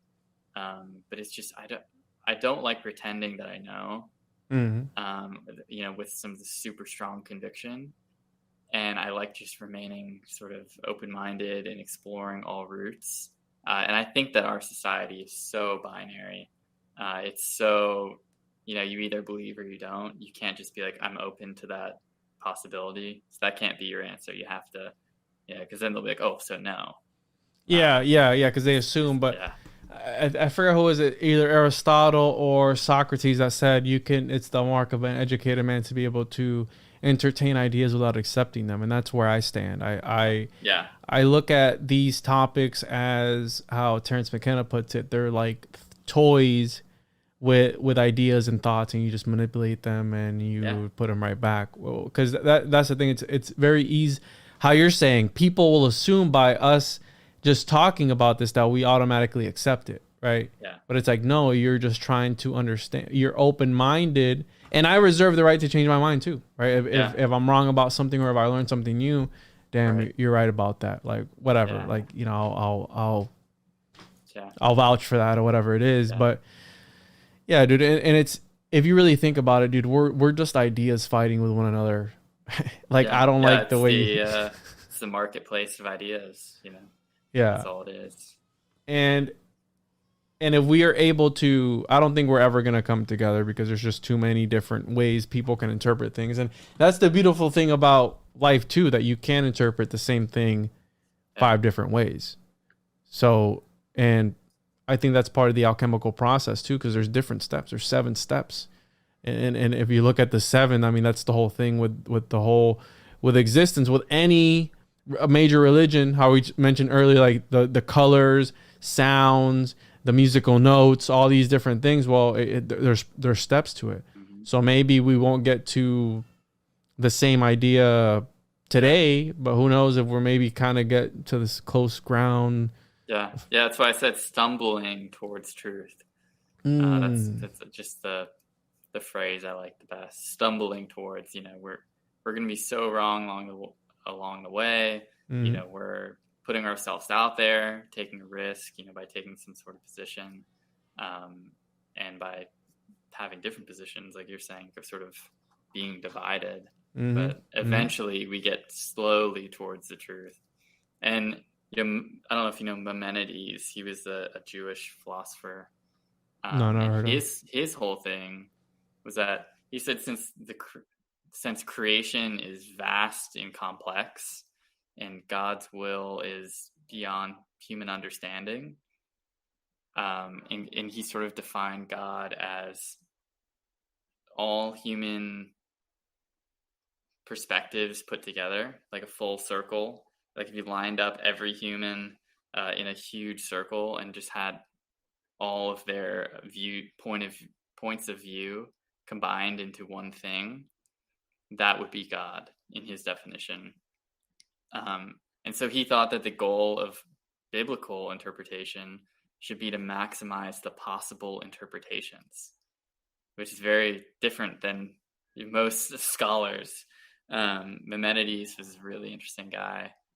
He's been influential since, but he thought basically that we should look at, in his case, the Torah, but it could be the Bible or any book or anything in life, and try to maximize the different perspectives, different understandings of whatever it is that we're studying, and that was getting closer to God, closer to truth, because God is that sort of a omniscient circle. So it's like the whole idea that God is experiencing himself through everybody type of thing? Yes. Yeah, that's what he thought. So because he's doing that, we should try to experience the world through everybody too. Try and understand everybody's point of view. Yeah, that's what I tell people. I mean, the at its core, I think that's what religion does. It sort of helps people synthesize. It gives them a structure, but then goes back to what we talked about at the beginning of what's the saying? Absolute power corrupts absolutely, or something around that.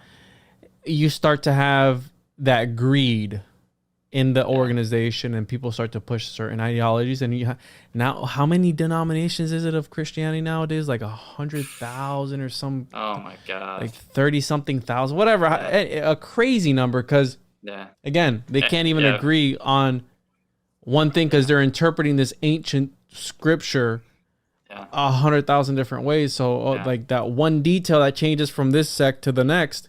Well, they, this denomination to the next, and they just change and started their whole new denomination. And these people over here are getting bit by snakes, and these other people are like, no, you can't take that literal because the snakes are dangerous. You know what I'm saying? Like it's crazy, bro. Yeah, it's wild, dude. The theological breaks and schisms that used to happen in like the Middle Ages are hilarious. Yeah, like the arguments that they were having over different sects or between different scholars and scholasticism are so funny because of how silly they are. It's like, oh, what do you think the structure of the Trinity really is? What do you think that? And it's like, who cares? Like it's just so silly to be arguing over those silly different things. They were arguing about which type of bread to use for the Eucharist. Yeah, right. And if when you ate the bread, if it would become shit in your body after the fact, or would it not? Because it's the body of Christ. Bro, there's so many things, and that one's actually kind of funny. Yeah, exactly. But just to think, just so people understand how far it's come and how ridiculous man can be, man himself can be, and just the imperfections of man. And I don't think that it's really easy, bro, to get lost in the sauce and be like, hey. And you've seen this tactic used all throughout history, and you understand history, your history. But the idea, and we can talk about the Byzantine Empire, because the idea of using divine rulership to rule over a people, it's a brokered experience, dude. I don't think that any one man can say, hey, I'm trying to word it in the correct way, but I don't think that man himself can claim to have talked to divinity in some sort of way. And the reason I'm saying that is because I've come from a Pentecostal background where every other day somebody, heard the voice of God or whatever it was. Like, but did you really, bro? You know what I'm saying? Probably not. Like, Probably not. I came from where they would dance around, jump around, speak in tongues and all these things. Like, I don't feel that man, because he's so imperfect, should be saying that. And if you look at like the Holy Roman Empire, when they're like, hey, well, I'm the king, I'm the emperor, I'm ruling over you. Well, there's one thing to be like, hey, God appointed me in this throne to rule over you. That rang a different bell with people, and that rubbed them a different way. You know, and I don't think that should be the case. I think it should be like a, I don't know what the solution is. I'm not even going to try and offer a solution. I do like I think the solution is individualism. You touched on earlier, the hero's journey, the individual becoming his own hero, his or her own hero, and facing life more or less on their own, like an existential, heroic fashion. That's probably one of the solutions. But one of the best quotes I've heard on Christianity was, God, what's the guy's name? Like, I think it's Athanasius said, "God became man so that man could become God." Yeah, I love that quote. Oof. Yeah, and it just sort of made that Christian story of why God would become, a living being, walking person. It made it make sense to me. I'm in no way like a subscribed Christian or something, but it made me more interested in it from sort of a mystical perspective. Not that man would become a God, but sort of become united with God. Yeah. Once again, and to prove that it is this sort of full circle, that he can become man so that you could become him, or in union with him. I thought that was interesting. Yeah, and I like the way that they put it in the Gnostic cosmology, where in the upper eons, it's the watery light. And in the watery light, the angels see themselves within you, and you see the angels within you. So it's like how you're saying that oneness. It's like we're all one. And I think that's why they were wiped out, bro. The Gnostics. I think that's why they were killed, because you can't 100%. Be talking about that. Yes. Gnostics. Yeah. You can't be talking about that. Yeah. They were way closer to some sort of true religion, system of mysticism, of independence, of alchemy and magic, all encompassing religion of truth. And the Gnosticism has some weird stuff that's hard to get my head around, but it has a lot of truth too. They were sort of stumbling as well. They were onto some. They were into astrology. They were into all kinds of interesting practices. Have you ever heard of hesychasm? No. How do you spell it? Hesy chasm. Chasm. So this is interesting. Everyone's familiar. It's so interesting how Christianity has a split between like the Roman Catholic Church, which eventually splits off into Protestantism, and then Eastern Orthodoxy, which is, you find in North Africa, the Middle East, Turkey, Russia, Greece. Of course, that happens with the Great Schism. But hesychasm is a Eastern Orthodox school of mysticism. So it's like a monastic Christianity.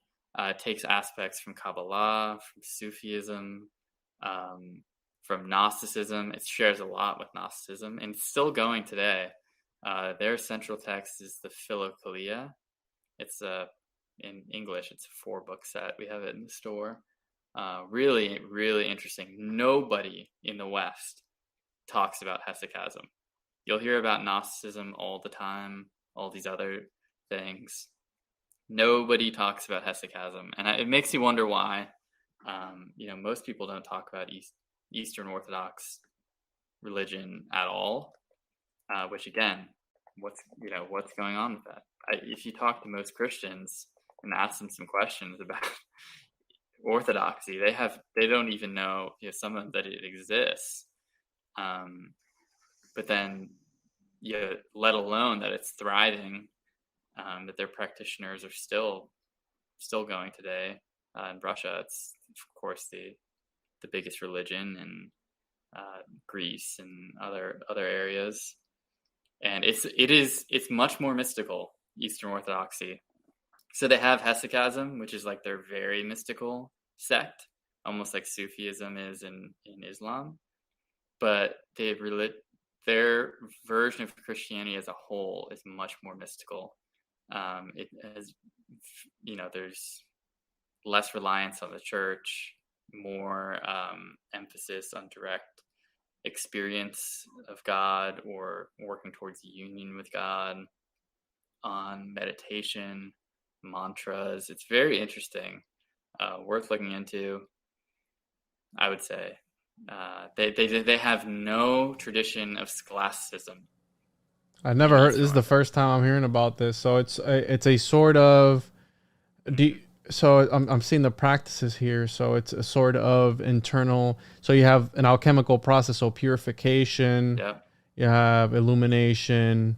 You have deification, and so through prayer, through meditation, it's almost like a sort of kundalini type of thing where you're trying to achieve the soul ascent, right? The connection and taking yourself to God strictly through prayer. There's no church involved, which is, and that's what they don't want though, bro, because and there's very little. What I was touching on is there's no scholasticism, so there's no tradition of philosophy of religion.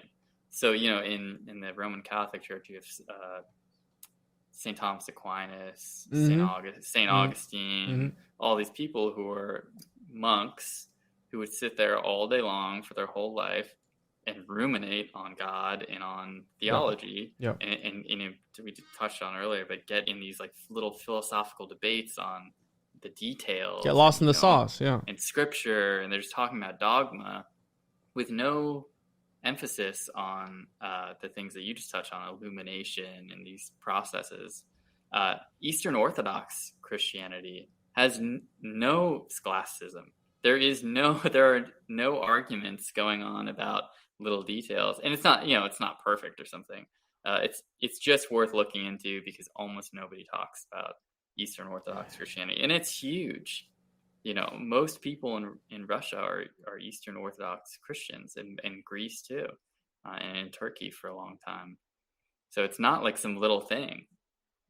Because I think that, so what you're saying, it goes back to what I mentioned, and I've seen this even firsthand when the translation of certain grimoires were occurring, people of the church were translating a lot of these grimoires, and they would omit on purpose parts of these grimoires because it wouldn't align with their views of the time. Well, that doesn't stop at grimoires. That will be the case for any ancient scripture that you look at.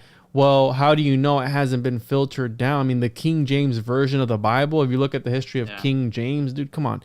And all the councils, the council of this, the council of that. So I like that idea of just take their, God is God. If it's a male, female, if he's black, white, who cares? It doesn't matter what bread you use.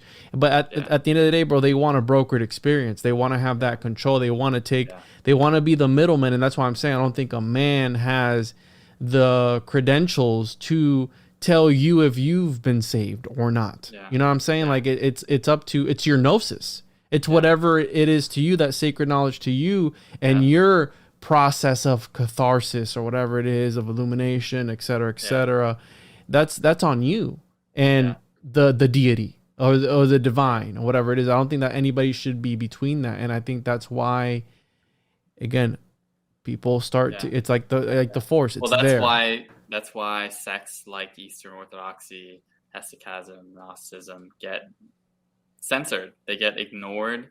Nobody talks about them in the West. It's all, go to your church, submit to the Pope, all that kind of stuff. They don't want to hear the words gnosis, illumination, catharsis, and so on. And there's just so much interesting history with the Christian church. Have you ever heard the Ethiopian stuff? Not like the Ark of the Covenant. Well, that's where the Book of Enoch comes into play. Yeah. Way before that, when this is the Middle Ages, so the Arabs and more or less recently powerful Muslim caliphates had taken over the whole Middle East, most of North Africa, as well as parts of Eastern Europe and Southern Europe of the Mediterranean. And there became this, it's really interesting, there became this huge split between Europe and Africa. And in Europe, they thought they were the only people in the world who practiced Christianity. And they would hear stories of this land beyond the Arab universe, beyond the Arab world, where people are also practicing Christianity. And it was mythical. They were like, oh, yeah, yeah, right. And they said they're black. They're black people. They're huge. And they're Christians.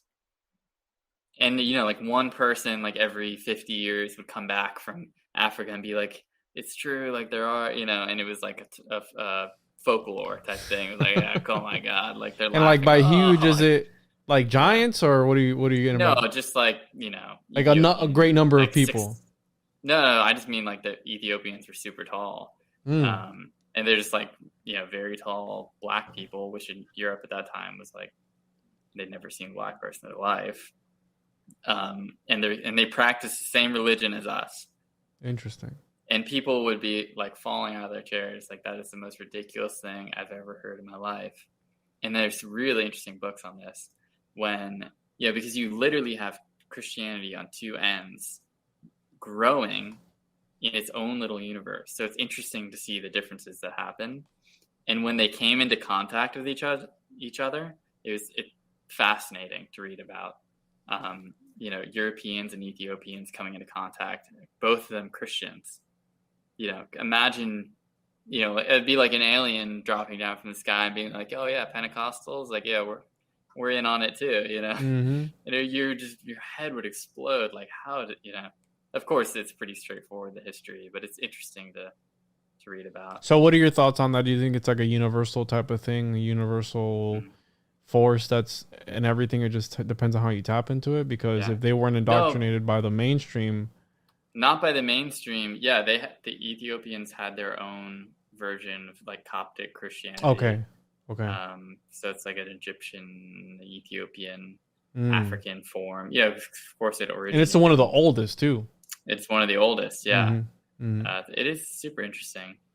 And that's one of the things that got me into this whole thing when I was asking those hard questions at church or wherever, and I wasn't being given answers. My questions were like, why are you referencing a non-canonical book in our canon, but you're referencing it, you're referencing a non-canonical book in our canon, and then when I ask you why it's non-canon, it's because it's heretical, but yeah, you're referencing it. About it, yeah. So that type of thing, and I'm talking about the Book of Enoch, and when you read that book, how it's in one of the oldest Bibles of all time, but it's not in the King James. It's like, well, because is it too woo woo? Is it too? Yes. You know what I'm saying? Like, absolutely, yeah. Because it goes hard in the paint, bro.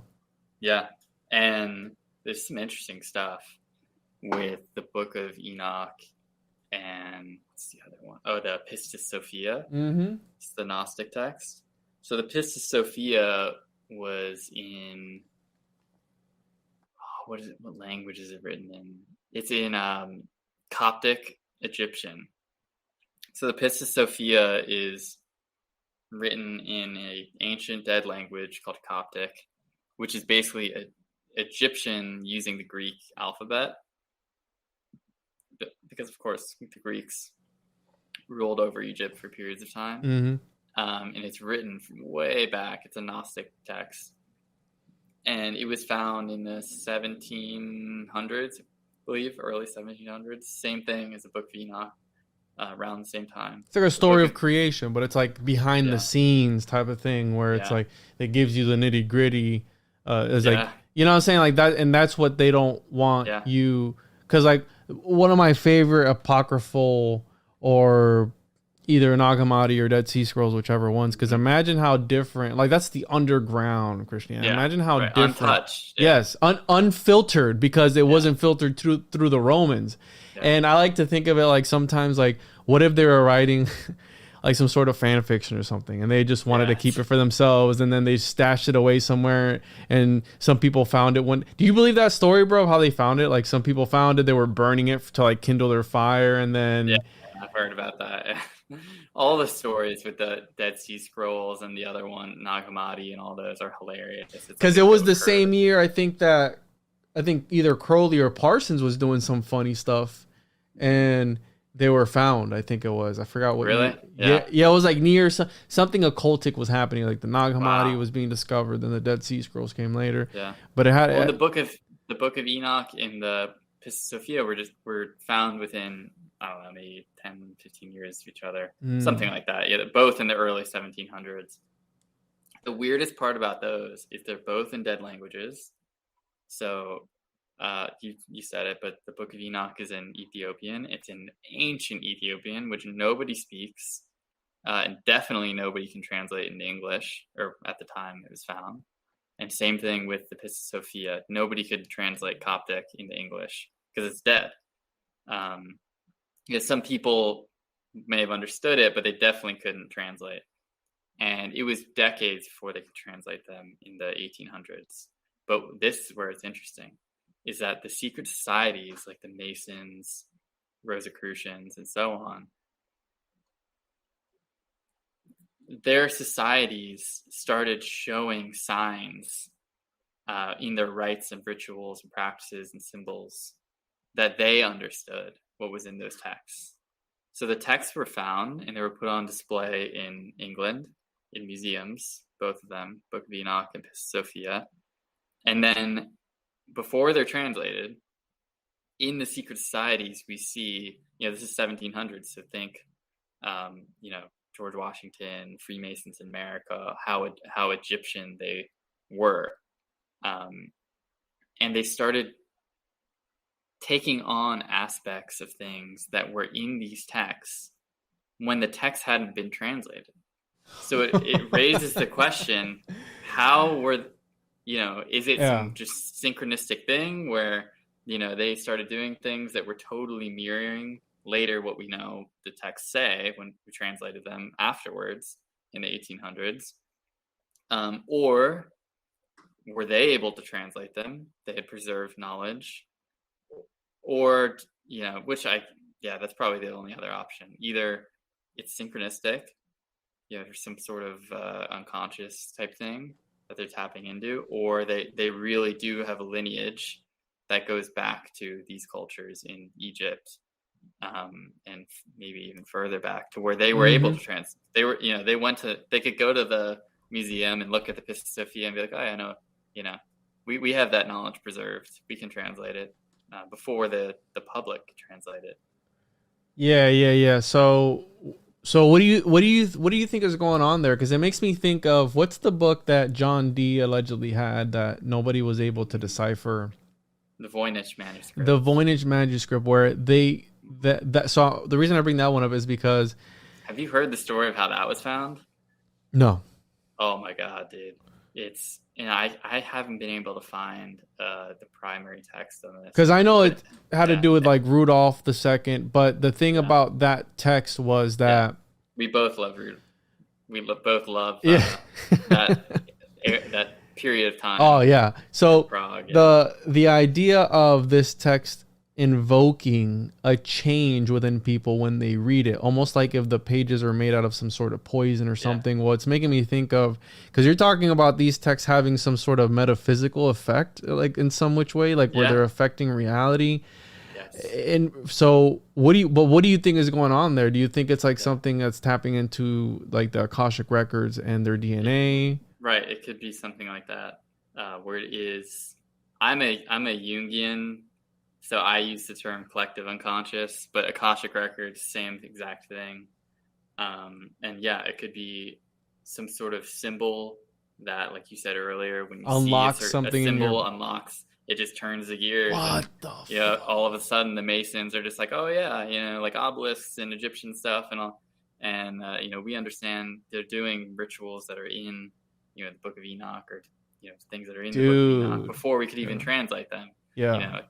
So either it's that, or they really have a lineage which goes back far enough, which they say they do. So, it's hard. Yeah, because either way, it's interesting. Like Egyptian rite or something like that. And there's the Scottish rite, and there's the other rite. Like there's a whole bunch of different sects. Again, back to the whole thing. People can't even agree. But yeah, and then these people said they have the legitimate lineage to that group of people, but then the other ones say like, no, they was broken off a long time ago, and they have wizard wars and so. But I never thought about that before. But it goes back to this idea that where does the word grammar come from? It comes from grimoire. So the idea that spelling and words and these sigils have an effect, especially which type of ink are you using to write these words down? It's almost like the manga Death Note, where he writes down the names of these people and they die in real life. So again, some sort of sympathetic magic, but then it would make you think like, who were the writers of it? Was it the OG Enoch? Probably not. You know what I'm saying? Like these dudes were 100% magicians and they were involved in magic, even though like, I forgot who it was. I think it was Michael Scott. I don't know if you've ever looked into the Michael Scott, the magician Michael Scott, the theologian Michael Scott, where he was like a church father. He was a theologian. And they were like, hey, wait a minute, bro. You are writing about occult practices. You are reading about occult practices. You know this way too well for a guy who says that's heretical and is against it and is for the church. Well, the conspiracy is that he turned out that he was actually one of the greatest occultists of all time, practicing necromancy and what they call nigromancy, which is black magic. So again, it's the John Smith from the Mormons. He was a necromancer. Really? 100%. Oh yeah, it's in the Book of Mormon. Yeah, it's like that's like a funny religion that's like, I can only interpret these skulls. And then there was like a ring, I think it was. Oh, there's all kinds. But in his story of how he found the tablets, which are the Book of Mormon, he basically comes into contact with this angel, Moroni. And the angel tells him his brother had died and buried, all that. And the angel tells him, this is in the Book of Mormon. The angel says, bring me your brother. And he says to the angel Moroni, he's like, yeah, but my brother's dead. Like, I can't bring you my brother. And he says, bring me your brother. And he's like, okay. So he exhumes him? It ends there. It ends there. They don't explain it. But John Smith's father believes that he dug his brother up and basically brought him to this tree where, it's pretty trippy. I think there might be evidence that he dug him up too, but it's full on like. I did not know that. I don't know the history on. I know it's a cult, but he was an occultist. So like a cult, like CULT. Yeah, not only he was literally an occultist. He was using he was scrying. He was using sigils. He wore like a Jupiter talisman, he was an occultist through, so it's not that surprising. I read about that, about him doing scrying sessions and trying to contact other entities, which I think Voynich manuscript, I almost forgot to tell you. So let's wrap it up on that, because I think we should get together again and talk about the Byzantine Empire. And you really piqued my interest when it came to these books that affect reality, because I think that's what all these movies in Hollywood are about, like the Ninth Gate, like the book written by Satan himself and all these crazy things. Well, to think that this would happen, but it goes back to how you're saying this Jungian concept of these symbols unlocking, being these keys to our psyche of humanity. Yeah. So what were you about the Voynich? The Voynich manuscript, first of all, is in a language which cannot be deciphered. So nobody can translate it or understands what language it's in. It is, to my knowledge, believed to be, by whatever their definition is, a real language. So there's like syntax and things in the spelling. And it was discovered by Edward Kelly. It wasn't discovered by John Dee. He obviously was in possession of it, but Edward Kelly found it I believe in England, Scotland, wherever he was living in the United Kingdom. I think this is in his biography, right? John Dee's biography. I think I read it, but they sold it for like 15,000 gold or something like that. Yeah. But Edward Kelly says that he was led to the Voynich manuscript by a magical creature. Yes. He says he was led to it by a magical creature. I've been dying to find out what the primary, where he said that. Because I've only heard that from secondary sources. That Vincent Bridges said that? No, I don't remember where I was reading it. Because Vincent Bridges is like the top esotericist for Edward Kelly. Oh, yeah. I don't know if you've ever read his work. No, I haven't. It's fucking mind. Got to then. Dude, yeah. Vincent Bridges, look him up. One of my favorite esotericists, occultists, whatever. He is mind blowing, bro. Read his work and you will be blown away. I'll send you some of his stuff. Yeah, I just looked him up. Yeah, he's passed away now, but rest in peace. He says he was led to it by a magical creature. A homunculus? Whatever that means. It could be a homunculus. I don't know. I didn't say it. Could be any, little gnome or Bigfoot or something. I don't know what the hell it is. I want to know. I really do. Well, where'd you hear this? I can't remember. I was listening to something on Prague and Rudolph II and that whole thing, and he was talking about John Dee and Edward Kelly, and it said that that's how he discovered it. Because Rudolph had midgets. Like he had a collection of midgets. Yeah. Rudolph we could do a whole podcast. I'm obsessed with that point in time, the Rudolphian Prague, and everything that was going on. And they, of course, housed the Voynich manuscript in Rudolph's Cabinet of Curiosities. Interesting, because Guillermo del Toro just came up with a cabinet. Yeah. Is that based off of that? The word originally is Wunderkammer, which is Cabinet of Curiosities, Cabinet of Wonders. And basically Rudolph had entire buildings full of things, stones, magical objects, save it. Clocks and let's do an episode just on that next. I want to touch on that because I think that plays a key role into, and we can when we're talking about that, we can talk about the Byzantine Empire because that ties all into that whole thing. Yeah, we'll do that one too. And how maybe they're magically affecting reality today. Who knows? Absolutely. Right? So, the Voynich manuscript, you know where it is right now? Where it's housed? They're like Washington D.C. or something. Yeah, Yale University. Oh, yeah. Yes. Skull and Bones, baby. Oh, damn, dude. Hold on. Let me hit the button. Yeah. Illuminati confirmed. There you go. You can look it up, dude. That Voynich manuscript is in the Yale University Library. Yikes. Yeah. Isn't that crazy? It came all the way from Rudolf Sprague and Edward Kelly and all of them. That is crazy. Occultists run the world. Yeah. And I think...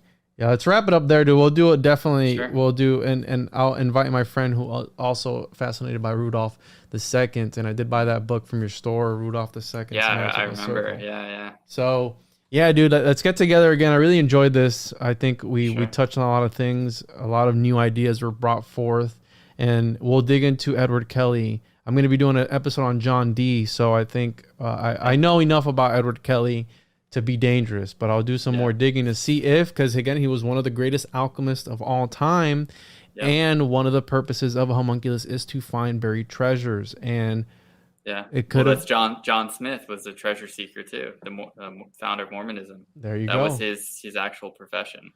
Interesting. And these are guys who were breaking taboos too. So we'll get into that, dude. Can you want? I don't know if you want to plug your social media or not. If you want, I can plug. You can plug. You don't have to plug if you don't want to, and then I can. Yeah, I don't have anything that interesting. Cool. Yeah. No, we'll talk again soon, Professor Longo. I really enjoyed this, and I think you did great for your third podcast now, bro. I think it is. Yeah, I think it's my third one.